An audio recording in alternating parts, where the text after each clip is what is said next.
Welcome to Gamecock Pod Live. For the next 3 to 4 years, I'll be committed to the University of Gamecock. This is Rogers again to the 25, 20, 15, 10. Rogers scores! Jackie Bradley Jr. delivered for the Gamecocks. Lost it up, looking for Kelly. Touchdown! Can you believe it? South Carolina is sending shockwaves through the SEC. Plays it in at the buzzer! That's a win! Unbelievable! I don't believe it! And now, live from Studio 54 of the Gamecock Pod Studios, here's the Cockfather himself, Keith Alsep.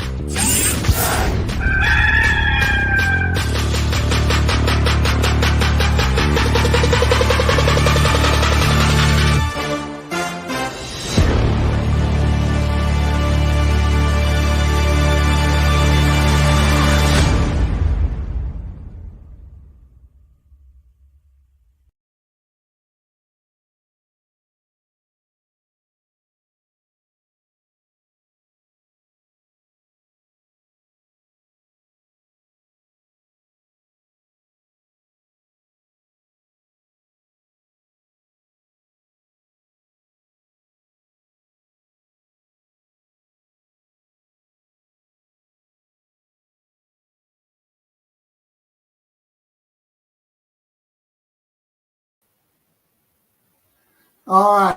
A little technical difficulty, nothing like that to start off today. Welcome into Gamecock Pod Live for October the 23rd, episode number 1606, where we will be joined right off the top after a couple of big Nana's Porch news items brought to you by the award-winning full-service catering company servicing the greater Charlotte, Fort Mill, Rock Hill, Lancaster area. Nana's Porch, your go-to for all your catering needs, whether it's a banquet, a wedding, a corporate event, or the big backyard bash with the whole hog barbecue. There's nothing like it once the weather cools off. And I would even suggest pairing that with an oyster roast. And, of course, plenty of ice-cold beer. So get in touch with my good friend Chris Payne. Whatever your occasion, Nana's Porch has got you covered. Go to the website, nanasporch.com. That's NANASPORCH.com. Tell them the Cockfather sent you. And while you're there, you can order Nana's Porch award-winning pimento cheese and have it delivered right to your front door. All you have to do is click at the top of the home page on pimento cheese. It will take you to a hyperlink where you can place your order, and Southern Foods will ship it right to your front door. A great addition to any watch party or any tailgate, or just for any regular occasion for a snack or a sandwich. You can get the award-winning smoky jalapeno and the great regular flavor. Order it. If you're in the Carolinas, you'll get it in about 1 to 2 business days. And right now, for every container sold, $1 goes to the North Carolina Fraternal Order of Police for their relief efforts in Western North Carolina. All right. So it was announced yesterday afternoon that on February the 2nd, the second month and the second, Asian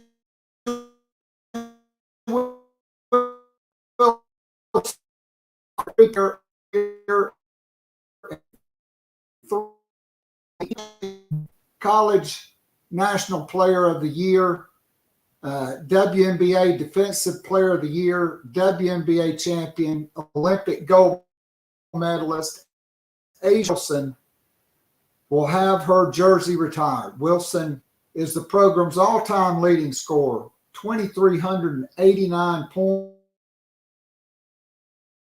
points, and still holds a total of 20 turnovers.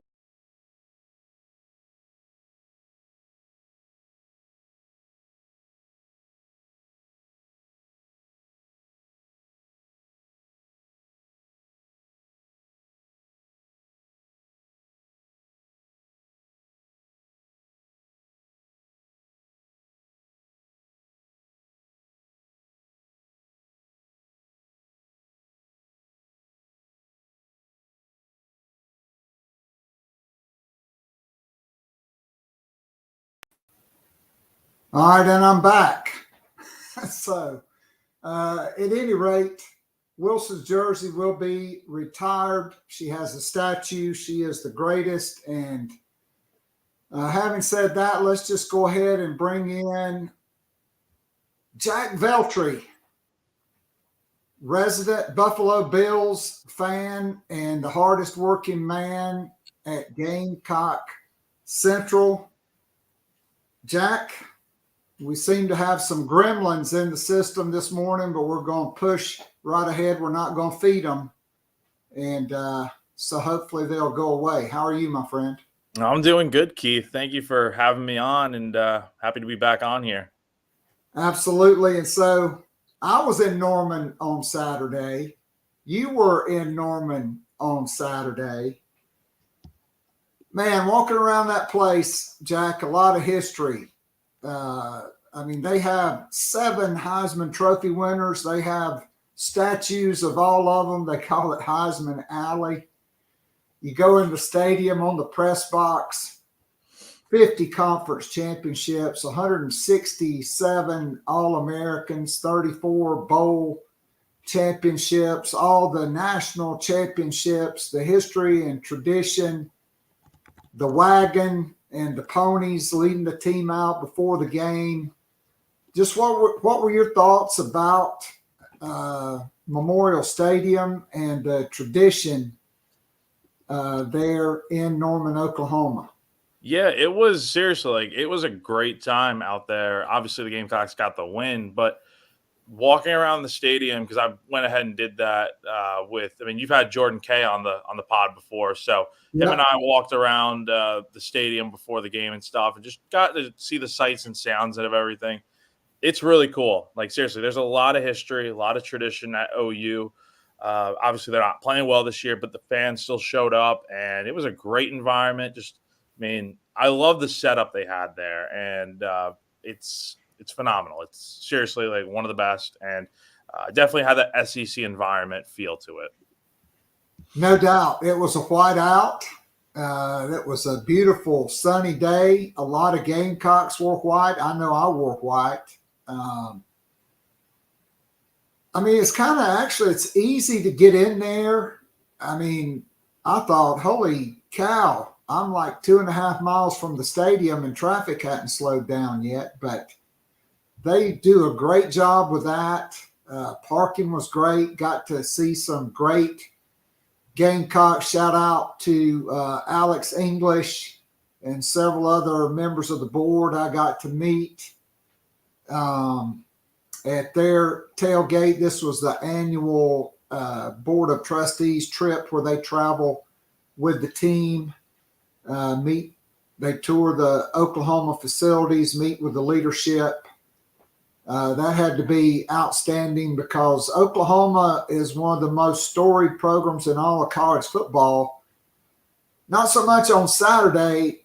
Honestly, I didn't know what to expect, but I was excited to be there because it was historic, right? This was the first time South Carolina has ever played Oklahoma in football, and it turned out to be a historic day for the Gamecocks. We'll get in to more of that later, but Jack, I've never seen the first 5 minutes and 20 seconds of a game go down like that, and nobody had that on their bingo card. I didn't know if there'd be 21 points scored between the two teams, and I thought it might be a race to 21 or 24.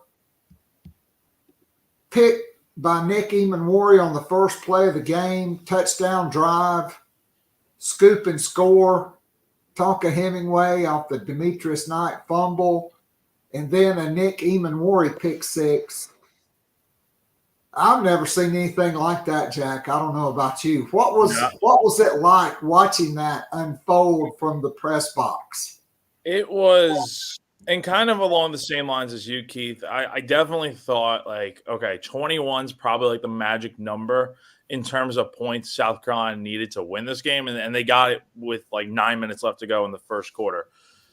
It kind of just stunned me. Like the first pick, it's like, oh, wow. Right out of the gate, first play, Nick Eamon-Wari picks that ball off. And then it's like next drive, they get the fumble for the touchdown. And that's like, whoa, okay, 14-0 in a few minutes. And then when they get the pick six right after, it's like, what are we watching here? This game's over. Like, it's a wrap. Like, Oklahoma's offense is not coming back after that. Like, and they, like, again, South Carolina probably would have won this game with just the first touchdown of the game that they got with Rocket Sanders rushing into the end zone after the interception, and then a field goal. Like, they would have won 10-9 just fine, but they were up 21-0, and it's like you keep pouring it on. It's 32-3 at halftime, and it was really shocking to see.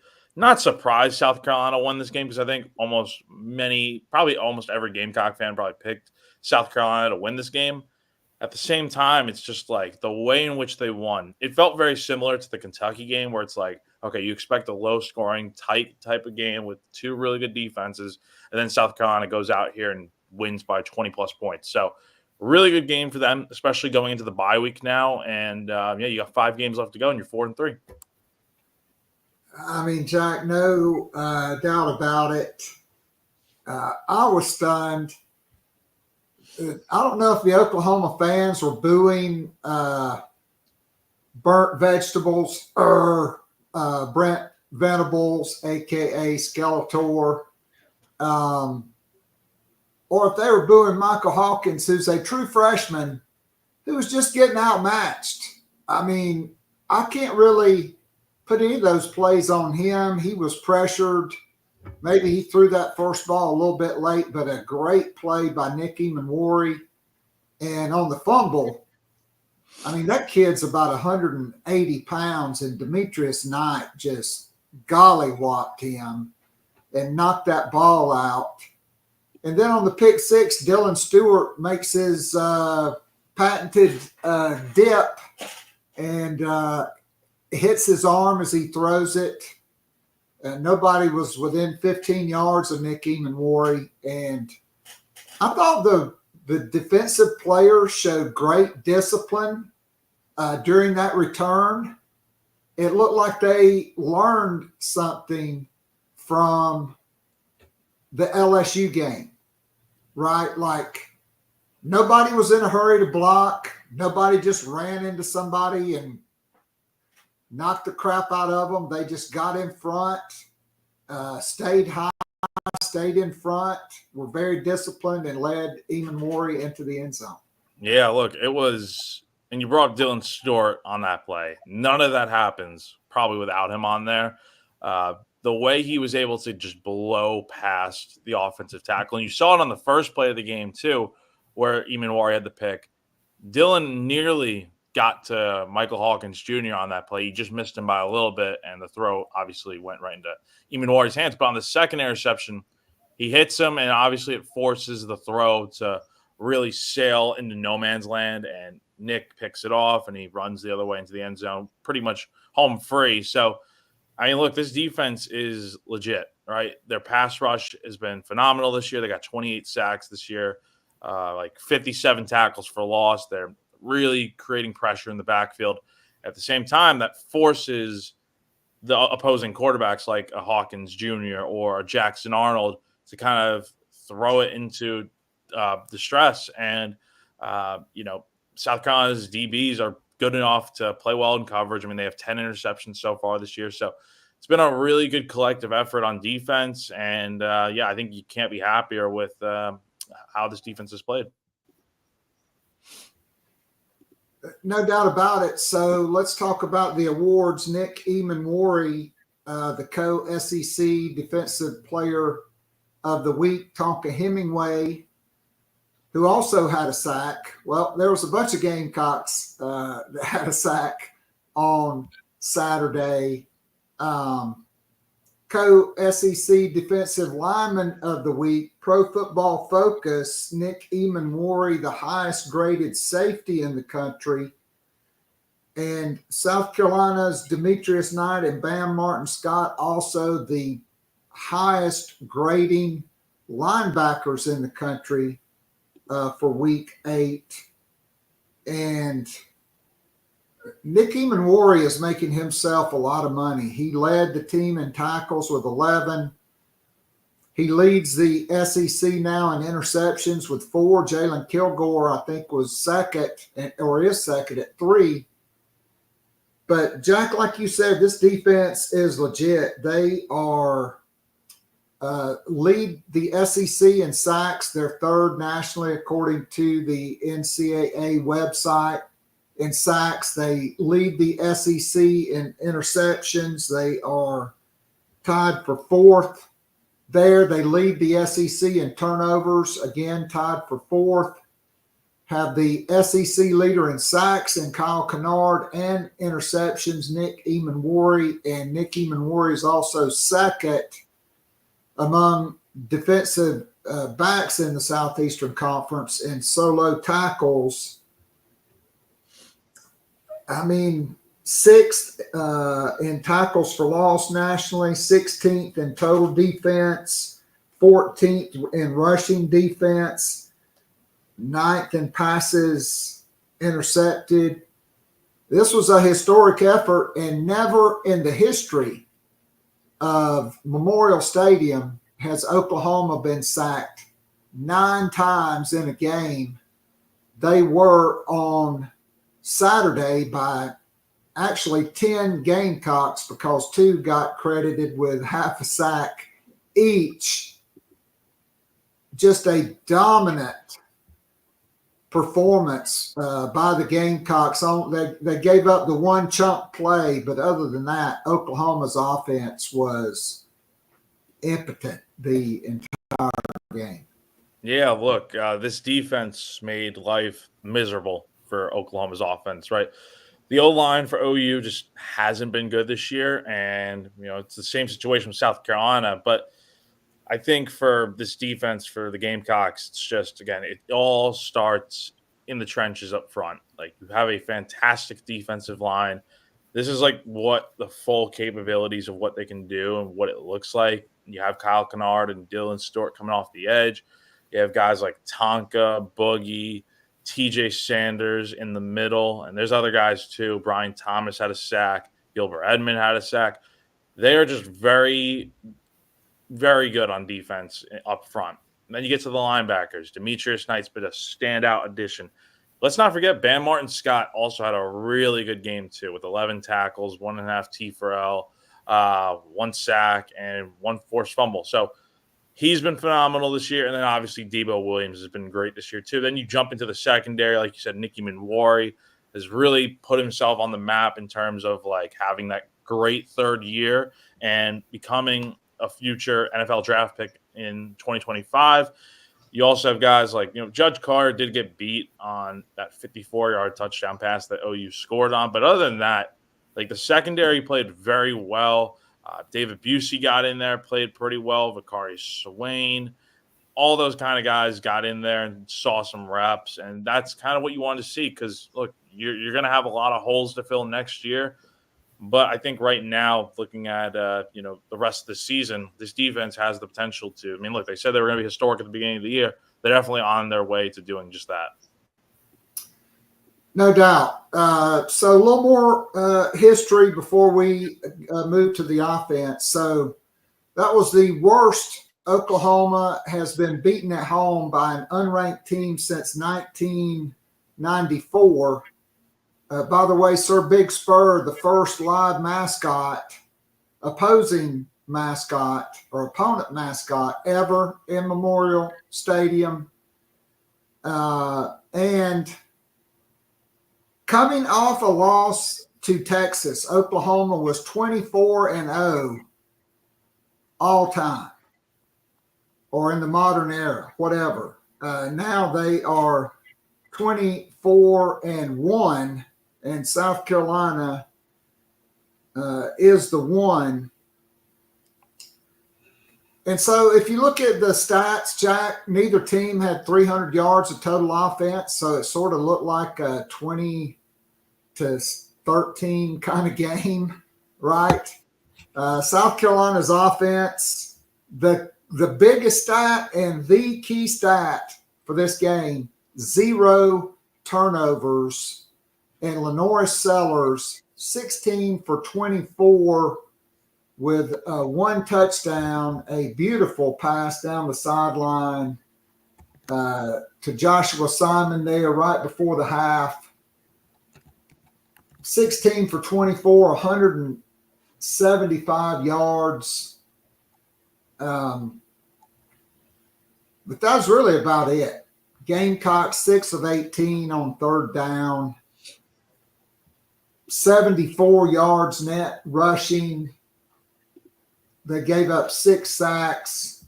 Oklahoma only averaged 1.3 yard per carry, but the Gamecocks only averaged 1.8 yards per carry, and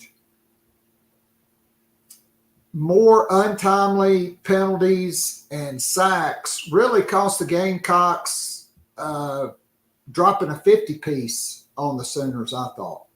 No, totally. Look, this offense, it didn't have to do much in this game because you already got the great performance from your defense and you were up 21-0. And it's kind of like by that point, it's like, okay, Oklahoma's offense isn't going to really do much in this game.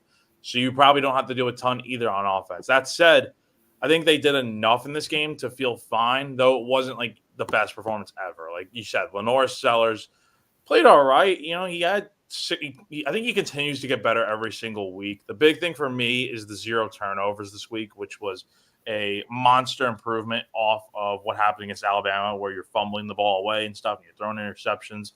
He looked a lot better out there, a lot more comfortable. The run game wasn't really great in this game. 74 yards on the ground with the 1 touchdown from Rocket Sanders early on. But it didn't need to be anything outstanding. And I think, look, give a lot of credit to Oklahoma's defense. They clogged up a lot of holes. They got to the quarterback a good bit, and they didn't really allow a ton of big explosive runs. So you got to give credit there. But they did allow some big kind of chunk plays in the passing game. You look at Josh Simon. He did have the 1 touchdown, as you alluded to, Keith. That was a 33-yard catch in the second quarter. And other guys like Oscar Attaway had 1 catch for 27 yards. Michael Smith had a catch for 25 yards.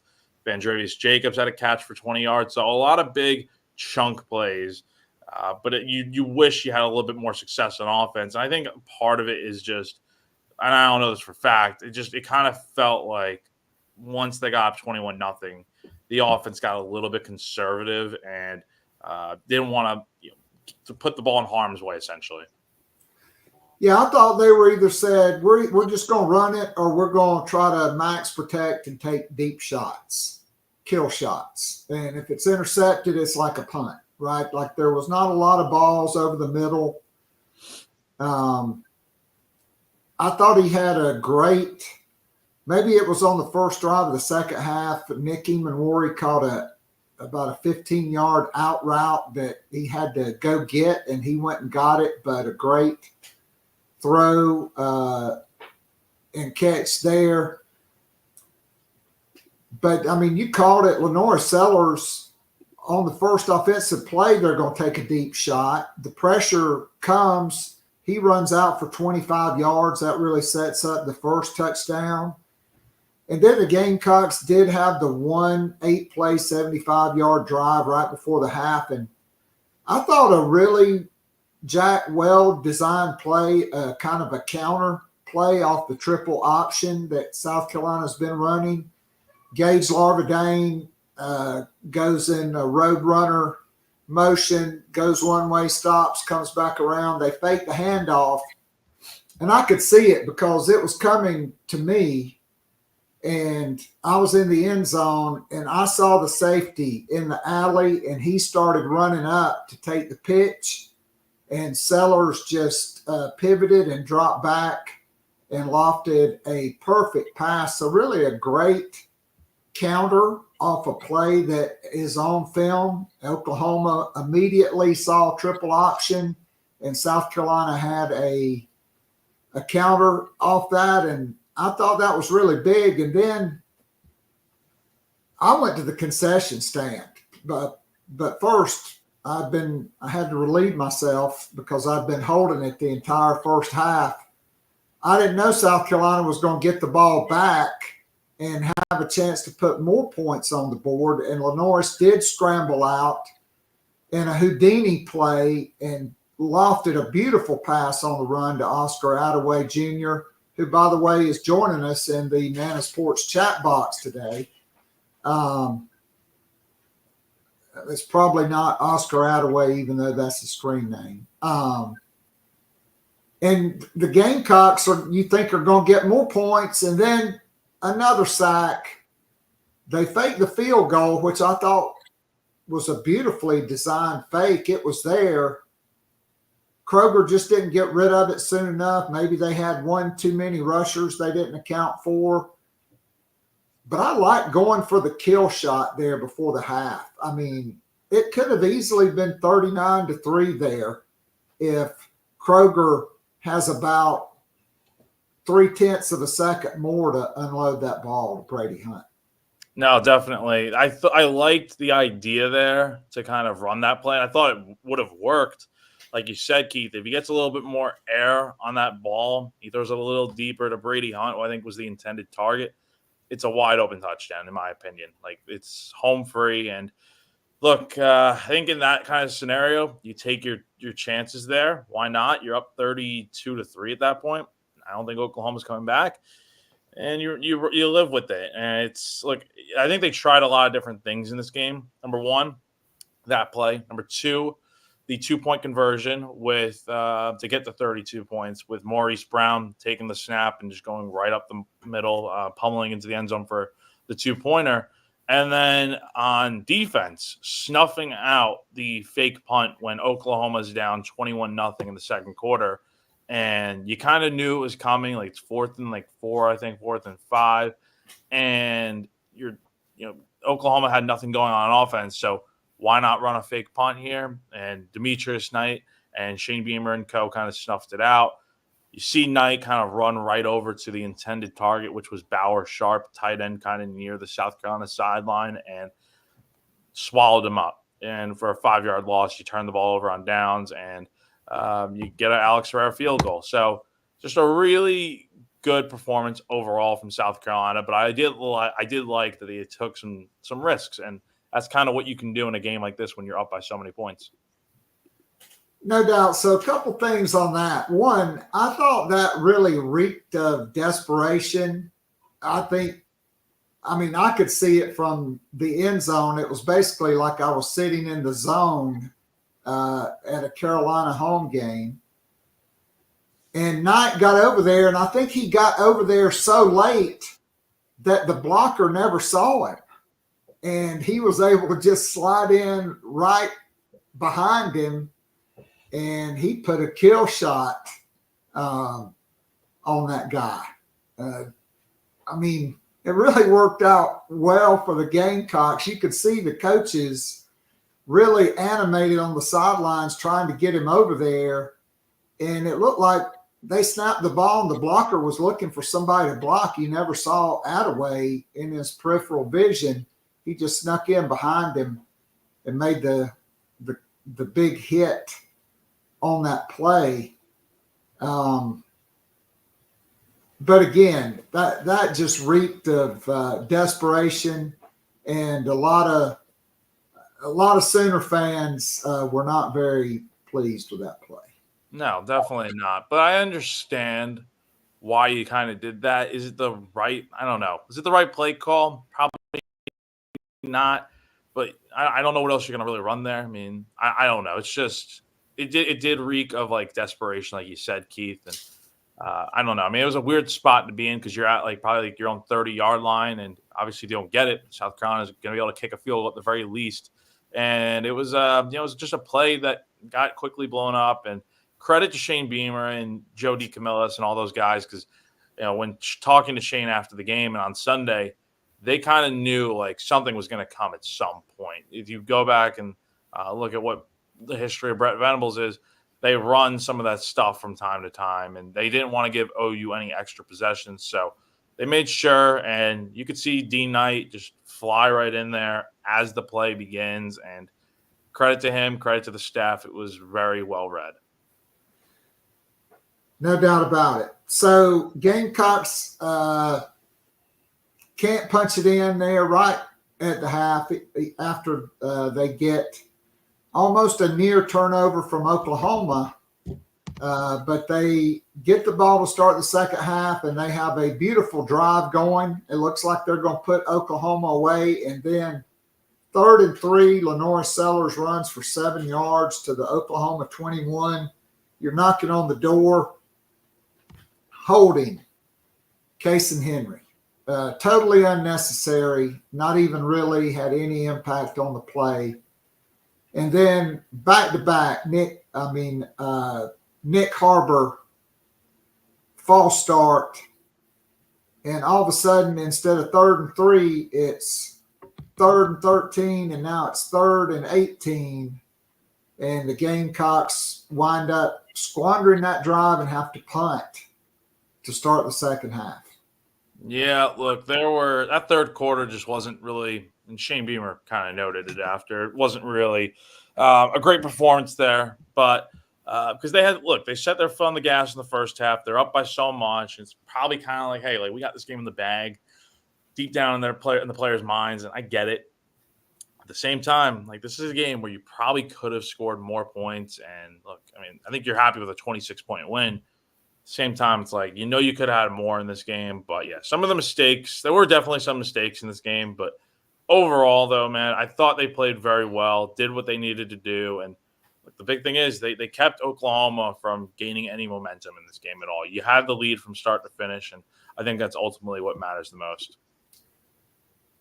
And a very good coach, Seth Luttrell, who was the coach of the Mean Green, as Oscar Attaway III's dad, Oscar Attaway Jr., let me make sure I'm recognizing him correctly, is in. Seth Luttrell, he's kind of the sacrificial lamb. I don't know about the blocking scheme. I don't know about a Ty Dewart or Kyle Kennard one-on-one. Those are not very good. That's not good strategery, I guess. What I'm saying. No, definitely not. Look, Oklahoma's got a lot of problems right now. Their schedule only from here gets tougher. You get Missouri, Alabama, LSU to end the year. Look, and then Maine's your easiest game. So you knew from here, and Ole Miss, you knew from here it was going to get tougher. This was probably your most winnable game, and you fell flat. I just think for Oklahoma, they had to get someone fired, right? They had to do something to make a change. It's not a good look. I don't think this season's going to be looking up for them by any means. I don't think they're going to a bowl game, quite honestly. I think they're probably going to beat Maine, and that'll put them at 5 wins, and they'll have 7 losses. They look awful, and it's there's a lot of question marks with this offense going into an offseason where you're going to have to find a way to replenish and get some new guys in there. No doubt. All right, so this is now the Gamecocks have 2 weeks to get ready for their home stretch. They get the much-needed win in Cocktober, and they will head into the November the 2nd Texas A&M game. Texas A&M, I believe they face LSU this weekend. Right. Then they'll come to what will be the only SEC night game of the season for the Gamecocks. And Jack, 2 years ago, Xavier Legette, I mean, the lid blew off Williams-Brice Stadium on that opening kickoff. It is going to be a hostile environment.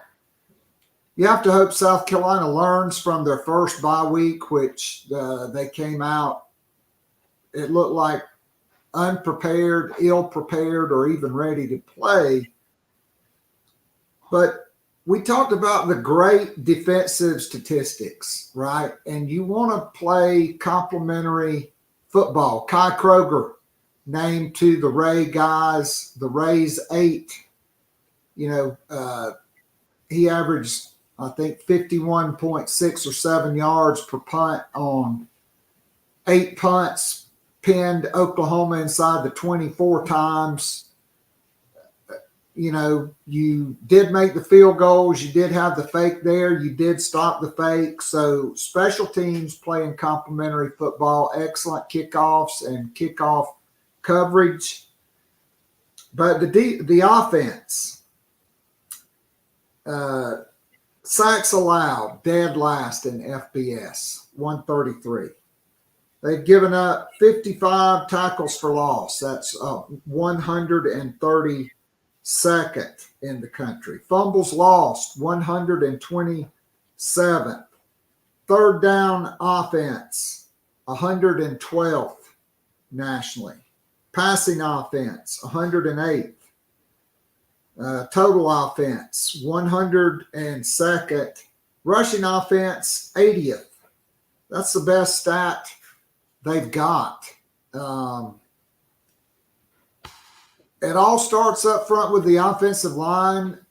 I think they would be well served to look at making a couple of changes on the offensive line and maybe even coming up with, let Sean Elliott coordinate the run game. Let's get some more true zone read in the offense, and let's move Lenore Sellers out of the pocket some. I heard Dow Loggins last week talk about how you don't want to rob your quarterback of his greatest gift. Well, right now, his greatest gift is creating and making plays outside the pocket. No, most definitely. And look, there's a lot of question marks with this offense right now. I think, number one, I think the offensive line is just not cutting it right now. You have 32 sacks given up this year. You're well on your way to breaking last year's mark of 41, so that's not a good look right there. And you're right. I think Sellers needs to be – I don't know. I think he's playing a lot better with what he's working with, but again, he's still getting hit a lot. He didn't turn the ball over against OU, but there's going to be other teams out there that can probably punch the ball out occasionally and make Sellers pay on some mistakes. So, look, for him, I think it just comes down to – his receivers got to get open like they have been, and he needs a little bit more protection up front. But overall, I think some changes, I'm not sure. I think some changes are probably in order. If I had to take a guess, probably after the season. If things don't change, that is. If the offense starts lighting the world on fire after the bye week, different story. But as it stands right now, it's not the offense is not cutting it. It's been this way for a few years now, even going back to Marcus Satterfield. I don't know what the solution is. Do you just change up who calls plays? Do you make a change with the offensive line? I'm not sure, but I think right now there's just a lot of question marks with this offense, and something has to be figured out here relatively soon.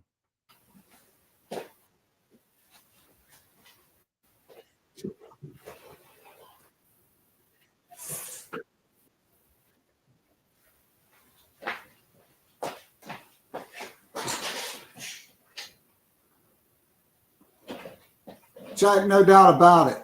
So I'm having some technical issues here. Oh, there we go. We're back. Nope, we're not back.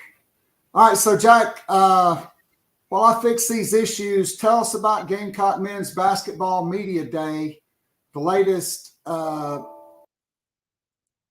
Yeah, so I guess Keith, I think his screen is bugged out. But anyway, so Gamecock men's basketball had their media day on Monday.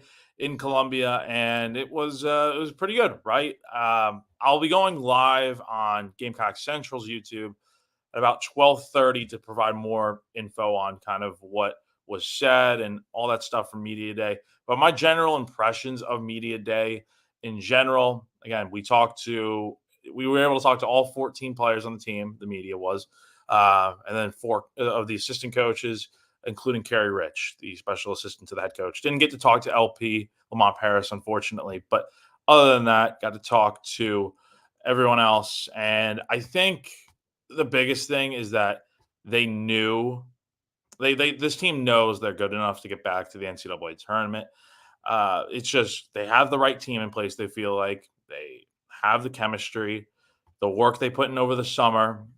They did a great job, getting in the weight room and stuff. Biggest thing to me, Benjamin Bosmans-Verdonk. I talked to him at length for a good bit, and I'll have a story coming out here probably sometime next week on Gamecock Central. Hopefully, got a few more interviews to knock out for some story on him. But man, I don't know if y'all saw on my Twitter post the other day. He is jacked now. He went from 228 pounds, of course, at the beginning of the summer. He's now 260. That is a remarkable difference. And the reason was he kind of just you look at him now, he's ripped, but he needed to get a little bigger. He felt like, especially with how big these SEC bigs are in the paint, he needs to match up, I think, a little bit better. And I think he's going to. I think he's due for – he's not going to start, obviously, but I think he's going to play a decent role on the team this year. I know he gets a lot of flack and stuff, but seriously, one of the nicest guys you'll ever meet, and definitely a bona fide leader of this team. But other than that, I was really impressed with talking to Colin Murray Boyles, talked to Zach Davis for a bit. Zach Davis wrote a story on him yesterday on GamecockCentral.com. If you want to check that out. He obviously last year his shooting just wasn't where it needed to be, and he's shooting 25% from three, probably about 40-ish, 42, 43, just from the field. He had a lot of work to do this summer, and that was the number one thing he worked on correcting was his shot and getting it right, getting in the gym. And it's gotten to the point now where, he felt like when practices began, preseason practices, he felt like he could just shoot from anywhere. Is that going to be the case in games? We'll have to see. I'm not sure what's going to happen when the games come about, but I do think for overall purposes, I feel like Zach is going to be a really solid player this year. And go back to last year, he was great on defense, phenomenal there. And if he gets his shot going, he will definitely be a player to watch. But overall, I was very impressed with what the guys had to say on Media Day. And yeah. Any tidbits you can reveal from the super secret scrimmage against NC State? So yeah, that was one thing we weren't allowed to ask about. I think a lot of people were probably planning to ask about that, but before the Media Day began, the SID came in and was just like, hey, if there's anything you want to ask about, just don't ask about this. Just because the coaches have agreed not to, discuss any details on it. All I can say from what I know is that I know a report came out the other day that South Carolina won that scrimmage against NC State. I think 87-7. I can't remember the exact score, but it was 86-79 or something like that. So, look, I don't know all the details on it, but it does seem like South Carolina is off to a good start this year. I think people should expect to see this team get back to the NCAA tournament. That should be the goal for this year, and I think they have the team to get there. I think they're more talented this year. It's just, okay, who your leader is going to be and who steps up into those veteran-type roles. So it sounds like Colin Murray Boyles was kind of under the weather and didn't play a whole lot in that, but Nick Pringle was really good. And the one thing, and I'm sure you were talking about it while I was offline, Cam Scott and Jamari Thomas. I talked to somebody that played golf with Lamont Paris back right when school started, and there were some question marks about those two guys. But apparently, they both come a long way since school started in individual and team workouts and now practice. And the key is going to be the backcourt, because you know what you're going to get with Nick Pringle and Colin Murray Boyles. Zach Davis at that wing spot brings a lot of length. If he's worked with Chloe Kitts on his perimeter game like she has, I think that will be a very good. Miles Studi as well. I mean, this is going to be a more athletic, a big-time front line, a team that even Lamont Paris said they may play differently on defense, not as much pack line, because you've got the back line that can erase a mistake for a guy going for a steal by being able to block a shot. I mean, let's face it. My man that shot threes, he couldn't jump over the Chapin Yellow Pages, BJ Mack. He was not a shot blocker or a rim protector. Now you have two guys like that, Colin Murray, really three, Jordan Butler off the bench, as well as Colin Murray Boyles and Nick Pringle. Yeah, I think overall they have a good potential starting five in place, and we'll see what it ultimately looks like. I think right now the starting five would probably be some combination of Jamari Thomas and Cam Scott at the guard spots, probably Zach Davis at the 3 as a guard, Colin Murray Boyles at the 4, and then Nick Pringle, I would guess, at the 5. I think that just, look, they're going to be more athletic this year, I think. I think they're just, again, I think they're more talented this year. They have really good guards all over the floor. I think you're getting Arden Conyers in the mix, Austin Hero. You have those guys that potentially could play some sort of role in this team. And they have a lot of good shooters on this team, it seems. And, yeah, you're losing your BJ Max, your Talon Coopers, your Michi Johnsons. But I think there's enough new faces on this team, and they seem to be enough old faces too, to where it's like they can run this back. They can be a good team again this year. It's just you got to – I mean, look, the competition is going to be a little stiffer this year. You go to Indiana. You're going to Fort Myers to play in that tournament. You go play Clemson at home, and that's going to be a team that went to the Elite Eight last year. So there's a lot of challenges early out of the gate. And then you get into SEC play, and we know how tough that's going to be. So I'm not saying, like, I don't know if this team's going to get back to that 26-win mark they had last year where just everything seemingly went right for them. But because of how well they play defensively, how cohesive they are, how together they are, and how much talent they have, I do feel like this is a team that should be NCAA tournament bound this year. And honestly, I think this team is built for a deeper run in the NCAA tournament, right? Like against Oregon, you had the big center, right? He was a matchup nightmare. Plus, Jermaine Cousinard going for a 40-piece really didn't help. I mean, if he just has 20, you win that game. But there were just some bad matchups for the Gamecocks, like Auburn. Just a terrible matchup because of their front court, right? I don't see South Carolina being overmatched athletically this season like they were at times with, when they just had matchup issues because of Johnny Broom and guys like that they just could not guard. That's that's one thing I've been asking these guys about at Media Day was like, hey, like, I noticed it too, Keith, like end of the year, they played Auburn in the SEC tournament. They got physically outmatched in the paint. They couldn't contain Johnny Broom. That was the case when they played them at Auburn too, and they lost by 40. So there's a lot of issues in the paint from that standpoint. And obviously against Nafali Dante and some of those other bigs that Oregon had, it was a real nightmare for South Carolina. And your best big was Colin Murray Boyles. And look, it's a lot of pressure upon a freshman. I know how good he is, but he's also not the tallest guy in the world. He's probably like 6'10". Like it's just a real nightmare for that type of player there.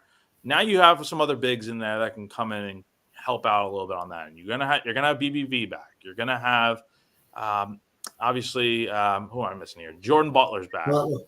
Yeah, he's coming in. He's a 7-footer. He'll be really nice to have on this team.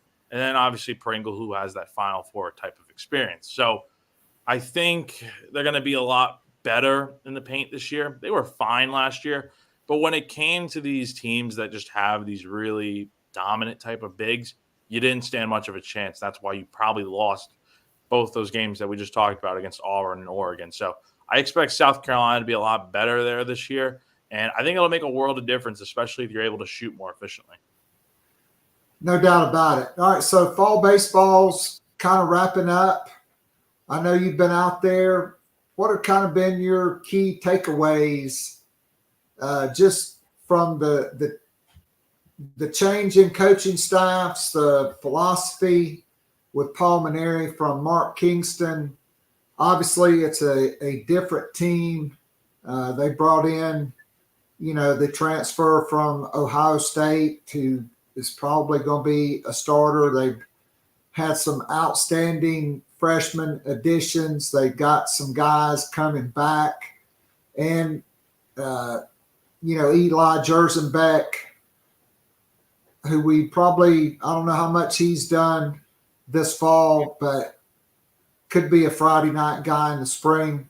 What have just been your overall impressions of what you've seen from Paul Mainieri, from his coaching staff, and the way they work with pitchers? And I mean, they've scrimmaged about every practice. Yeah, they scrimmage typically about 4 to 5 times a week, it would seem.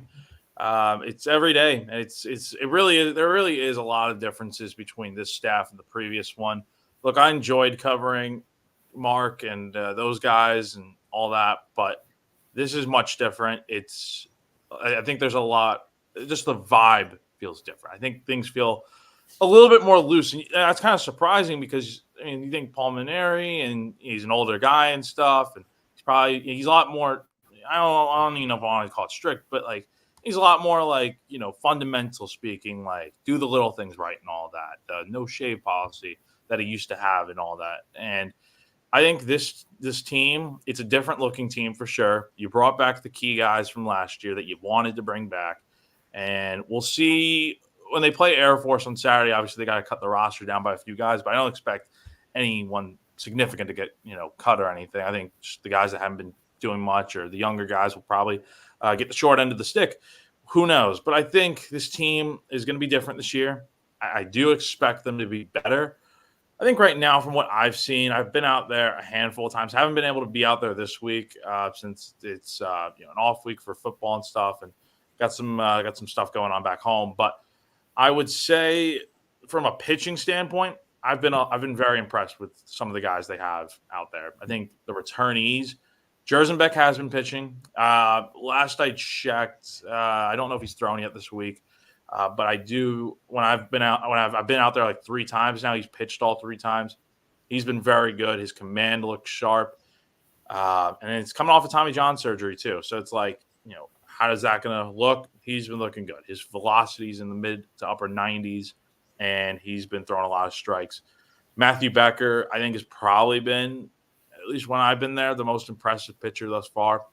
His issue had always been, in his first few years, walks, and this so far in the fall, that hasn't been the case. It's a lot more strikes, a lot more strikeouts, less walks, not putting a ton of runners on base, and he's really looking like a potential. I don't know if maybe a Friday night arm, maybe Saturday. I don't know, but I do see him cracking this weekend rotation. I think you can get a combination of Jersenbeck and Becker, and then whoever ends up being the third guy in that rotation, I think, is a little more up for debate. But offensively, you mentioned Henry Kazmar earlier from Ohio State. He has been very, very good so far. I think he ends up winning the starting shortstop job pretty easily. He's going to probably end up being a 1 to 2 hole type hitter for this team. He gets on base. He can steal some bags. He puts the ball in play. He's just about everything you want out of your prototypical top of the order guy. You also, I know everyone asks about Ethan Petrie. How's he been doing? Look, Petrie hasn't been putting up like the insane numbers you'd like to see, like all the home runs and stuff. He's had, I think, like 3 or 4 home balls that should have left the yard on a normal day during the season, but because the wind's blowing in, the temperature's decreasing a little bit, the ball's staying in the yard. So there's a lot of good swings he's putting on the ball. It's just the ball's not flying out as it typically would. But otherwise, man, I think this team just has a lot of good new faces out there. I've been impressed with guys like Nathan Hall's been very good, the transfer from Clemson. When Nolan Naraki was out there playing, he hasn't played in a little bit, it would seem, but he's been pretty good. They just have a lot of new impact guys that just makes the feel very different from last year, though you do have a lot of the supporting cast back from last year. And part of that supporting cast also includes Will Tippett. Will Tippett, as we all know, the bat has never really been there for him. He's more of that, like, okay, he'll hit about 150, 160, probably maybe 200 if you're lucky. And he's going to hit a few homers every now and then.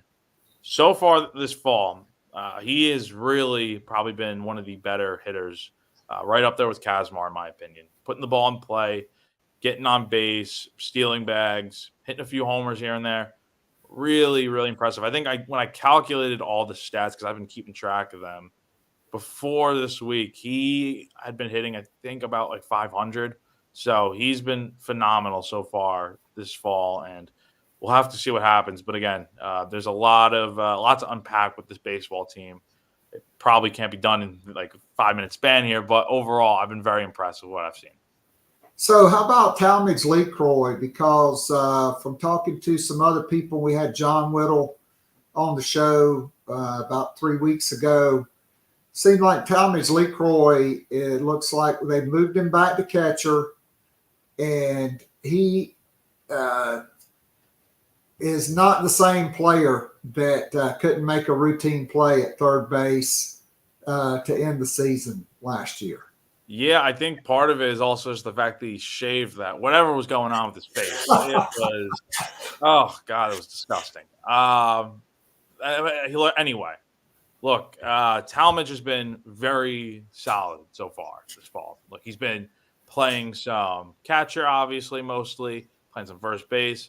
I had an intern at one of the scrimmages the other day, and she was telling me that he was out in, like, left field or something. So, look, they're having him play a little bit of everywhere, it seems, and that's a good thing because we know in past years he's played third base, he's played short. He's played first, second, so he can play literally just about anywhere you need him to, and that's a great thing. Same time, he's probably going to be shooting up as the catcher this year. Will he earn the starting role? I think that's the big question a lot of people have. I'm not sure yet. I have been impressed with him. I think he's the best option right now. He can hit. He can throw runners out. And look, he's a catcher coming out of high school, and he was a highly recruited one too. So it's not like this is some new thing where it's like, hey, Paul Mainieri tells Talmadge, like, hey, man, go suit up a catcher. Let's try this out. Let's see how it works. No, this is something that when Talmadge came here, he caught in his first 2 years at South Carolina. But because you had guys like Colin Burgess and Cole Messina in those starting roles, there wasn't much of a spot there for Talmadge. So he ended up playing a lot of the infield, and he ended up being the starter there last year and obviously the year before too. So I think with Talmadge, the big thing is just once he gets going, I think he'll be fine. The one concern I've always had with him is his batting average has always seemingly been pretty low, and the batting average is not always the end-all, be-all statistic, but he wasn't very productive at the plate last year. And I think this year, so far in the fall, I've liked what I've seen from him. He's putting the ball in the air. He's hit a few homers. He's getting some key hits, and he's also throwing some runners out on the base paths, and he's doing a good job blocking behind the plate. So not too many concerns with him right now, and I do think ultimately, when it's all said and done, I think he'll end up winning the starting job at catcher. All right, so Craig in the Nana Sports chat box wants to know about the lefty that's throwing the mid-90s. Is that one of the junior college guys, or is that a freshman? I don't know who he's exactly referring to. I apologize, Craig, so I'll just kind of assume who you're talking about here. Jake McCoy is one of those guys that comes back from last year's team that is throwing. He's probably the hardest thrower on the team that I've seen. He's throwing mid to upper 90s consistently. And I think the big thing with Jake, covering him for a few years now, and I covered him a little bit back in high school too, when he was at Catawba Ridge. He's got great stuff. He's got great velocity on his pitches, and he's, again, as a lefty, that's what you want. You want a guy that can throw hard. Command has always been the issue for him since coming to college. It's a lot of walks. He's coming in as a reliever most times, and he's getting hit around a little bit. So far in the fall, his first outing went pretty bad, to say the least. He faced 5 batters, walked all 5 guys. He fell behind a lot of counts. And once you get into a second outing, it's a little bit of the same. It's at first, he gave up a run or 2. But then he settles in and starts striking guys out. He's pitching well to contact. And then in his most recent outing that I was at, I think he retired 6 batters in a row in the 2 innings he pitched. So, look, he's really been a solid arm developing over time. He's a little bit of I don't even know if I want to call him a project. It's just he's got all the tools. It's just, can you put them together? So I'm assuming that's who you're talking about, Craig. They've got some other guys that can throw pretty hard. Ashton Crowther's been pretty good. Jarvis Evans, I know, has pitched pretty limitedly so far this fall, since he had a little bit of a nagging injury at the beginning of fall practices. But yeah, man, I think overall they went out and got some lefties, which they desperately needed besides Becker and McCoy. And I think, again, the pitching I think is going to be pretty good for South Carolina this year.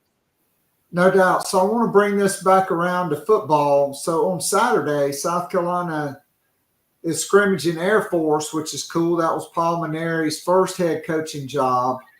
14 innings.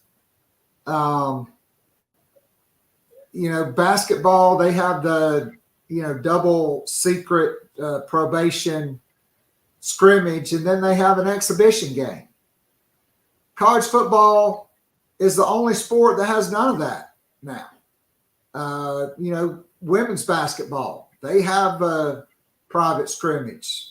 Dawn Staley, because of the St. Jude's deal, they got 2 scrimmages, right? By the way, didn't take Joyce Edwards long to make a name for herself against Memphis.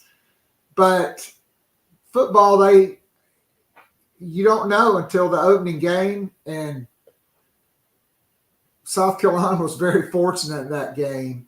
So 5 games to go. They've got momentum, Jack. 4-3. They've got 3 home games. One's Wofford, 2 kind of coin flip games, A&M and Missouri.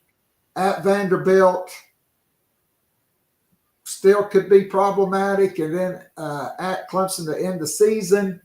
We are getting now some positive bowl projections for the Gamecocks. But with a historic defense, if they go 6-6, I mean, how should we feel about that? I think kind of disappointed, because it's like you should probably be 6-1 right now, if not for the mistakes you've made against LSU and Alabama. But there's nothing you can do about it now. You're 4-3. I think if you were to go 2-3 the rest of the way, I think that's very disappointing. Like, this is a team that with an elite defense, an offense that might be the reason why they finish 6-6 if they do. That would be disappointing, and I don't feel like it'd be much of a major step up from last year, even though I think this year's team has played so much better than they did last year. There were just so many issues with last year's team. It just never felt like there was any point in the year where it's like, yeah, they're finally going to come together. Like the last stretch of last season in November was fine, but you ended up losing a game to Clemson. You probably could have won. But I will say it would be a real shame to waste the defense like this and finish 6-6. It's just honestly, if you finish 5-7 somehow, that's even worse. So I don't think that's going to be the case. I think South Carolina is going to end up probably going somewhere between 7-5 to 9-3 potentially. Probably more so that 7-5 to 8-4 range. And I think that's a good season for South Carolina right there, given all the circumstances they're going through with some of the mistakes they made and stuff in these games they should have won, but they didn't. But I think overall right now they're in a good spot heading into the bye week. You like to see a team that shows up offensively speaking in 2 weeks. We'll see what happens. But I think going into this final month of the year, I think you should be feeling pretty good about where South Carolina's at, though they still have a lot of work to do.